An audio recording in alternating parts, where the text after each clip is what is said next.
తెలంగాణలో సంచలనం సృష్టించిన ఎమ్మెల్యేల కొనుగోలు కేసు మరో మలుపు తిరిగింది. ఈ కేసులో నిందితుడిగా ఉన్న నందు తాజాగా కీలక వ్యాఖ్యలు చేశారు. ఇక ఇదే అంశానికి సంబంధించి మరిన్ని వివరాలు మా క్రైమ్ కరెస్పాండెంట్ ప్రవీణ్ అందిస్తారు.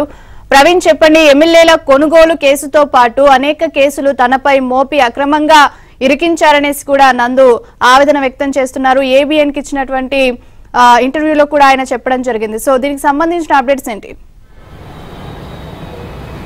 దేశవ్యాప్తంగా సంచలనం సృష్టించినటువంటి ఫామ్ హౌస్ లో ఎమ్మెల్యేల కొనుగోలు కేసులో ప్రధాన నిందితుడిగా ఉన్నటువంటి నందు అలియాస్ నందకుమార్ ఏబిఎన్ తో ఎక్స్క్లూజివ్ గా తను మాట్లాడినటువంటి మాటలు మనం చూసాం. అయితే మొదటిసారిగా అతను కేసులో ఇరుక్కున్న తర్వాత మొదటిసారిగా మీడియా ముందుకు వచ్చి మాట్లాడినటువంటి పరిస్థితి కనపడుతుంది. ఎమ్మెల్యేల కొనుగోలు కేసులో ఎవరిని కూడా ఏ ఎమ్మెల్యేని కూడా కొనుగోలు చేయాలనేటువంటి ప్రయత్నం చేయలేదు. ఉద్దేశపూర్వకంగా తనను ఈ కేసులో ఇరికించారనేటువంటి అంశాన్ని తాను చెప్పడం జరిగింది. మరోవైపు కొంతమంది పోలీస్ అధికారులు తన పైన 11 కేసులు నమోదు చేశారు, 11 కేసులు ఇరికించే ప్రయత్నం చేశారు. అందులో డ్రగ్స్ కేసులు కూడా నా పైన పెట్టి వేధింపులకు గురి చేశారనేటువంటి అంశాన్ని కూడా స్పష్టంగా చెప్పారు.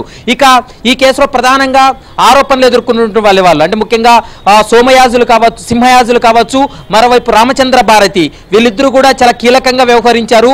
ఎమ్మెల్యేలను కొనుగోలు చేసే వాటిలో వీళ్ళ పాత్ర చాలా కీలకంగా ఉందంటూ కూడా గతంలో అప్పటి ముఖ్యమంత్రి కేసీఆర్ కూడా చెప్పినటువంటి మాటలు. అసలు సోమయాజులు తర్వాత రామచంద్ర భారతి వీళ్ళు ఎట్లా పరిచయం అయ్యారనేటువంటి అంశానికి సంబంధించి కూడా స్పష్టంగా చెప్పడం జరిగింది.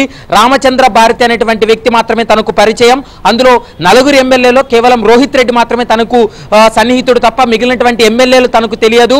కేవలం అక్కడ మాట్లాడుకోవడం కోసం పూజ వ్యవహారంలో మాట్లాడడానికి ఫామ్ హౌస్కి వెళ్ళాము, కానీ ఈ కేసులో ఎమ్మెల్యేలను కొనుగోలు చేసేటువంటి ప్రయత్నం చేస్తున్నారంటూ కూడా ఈ కేసులో నన్ను ఇరికించేటువంటి ప్రయత్నం చేశారు.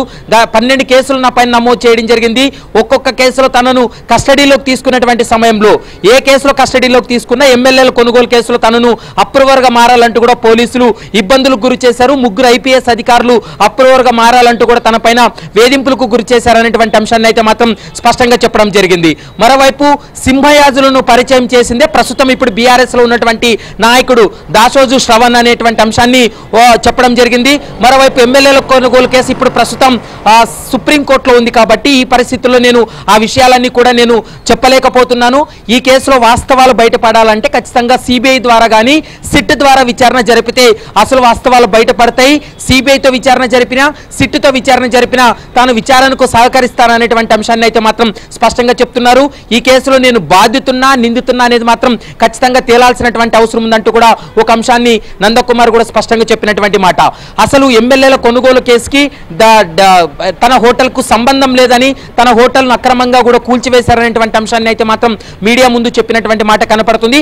మరి ఇప్పుడు సుప్రీంకోర్టు సిబిఐకు ఈ కేసును అప్పగిస్తుందా, సిట్కు అప్పగిస్తుందా అనేది మాత్రం చూడాల్సినటువంటి అవసరం ఉంటుంది. ఏదేమైనప్పటికీ ఎమ్మెల్యేల కొనుగోలు కేసు ఏడాది తర్వాత ప్రధాన నిందితుడిగా ఉన్నటువంటి నందు అలియాస్ నందకుమార్ మీడియా ముందుకు వచ్చి మాట్లాడినటువంటి మాటలు అయితే మాత్రం సంచలనం రేకెత్తిస్తున్నాయి. ఒక పథకం ప్రకారమే తనని ఈ కేసులు ఇరికించేటువంటి ప్రయత్నం చేశారు.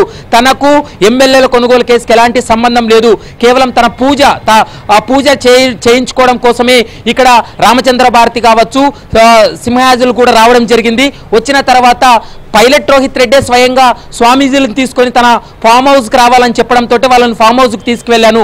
అక్కడ ఒక ప్లాన్ ప్రకారమే తనను అరెస్ట్ చేసి జైలుకు పంపించారు. మరోవైపు మాట్లాడినటువంటి కాల్ రికార్డింగ్స్ ఏవైతే ఉన్నాయో ఫోన్ ట్యాప్ చేసి తన కాల్స్ అన్నింటినీ కూడా వాళ్ళు బయటకు విడుదల చేశారు. కాబట్టి ఫోన్ ట్యాపింగ్ పై కూడా నేను న్యాయ పోరాటం కొనసాగిస్తాననేటువంటి అంశాన్ని అయితే స్పష్టంగా చెప్తున్నాడు. మరోవైపు ఎమ్మెల్యేల కొనుగోలు కేసును అయితే మాత్రం రాష్ట్ర ప్రభుత్వం మరోసారి విచారణ జరిపి తనకు న్యాయం చేయాలని, తను బాధితుడు లేకుంటే నిందితుడా అనేది తేల్చాల్సినటువంటి అవసరం ఉందంటూ కూడా ఒక అంశాన్ని స్పష్టంగా చెప్పినటువంటి పరిస్థితి అయితే కనపడుతుంది. ప్రియాంక.